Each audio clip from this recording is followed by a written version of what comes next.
Hallo miteinander, meine lieben Leute. Es ist schon ewig her, seit ich das letzte Mal ein Video gemacht habe. Ich weiss ja, ich habe jetzt einen neuen PC. Darum ist es jetzt ein paar Tage gegangen, bis das Video gekommen ist. Also ja, ich hoffe es mal, ich lade sie zu und nachher seht ihr es. Und auf jeden Fall, ja, habe ich natürlich wieder einen neuen PC, der theoretisch eine verdammte Grafikkarte hat. Also, und ich bin ein bisschen heiß, vielleicht hört man, es ist im Moment recht viel los, aber ich habe jetzt keine Zeit, um das zu erklären. Kommt sicher wieder ein paar Videos nachher und so. Ich weiss, das ist ein bisschen komisch, das ist ja egal auf jeden Fall.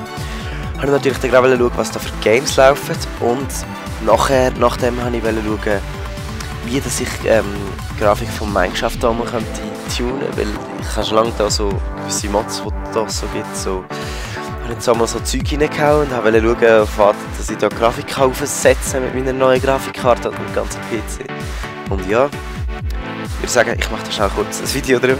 Viel Spaß und auf gute Let's Plays mit meinem neuen PC 16.9 27 Zoll Monitor, Nvidia GeForce GTX 570, 60 GB Arbeitsspeicher, 120 GB SATA SSD. Ja, bis dann. Enjoy!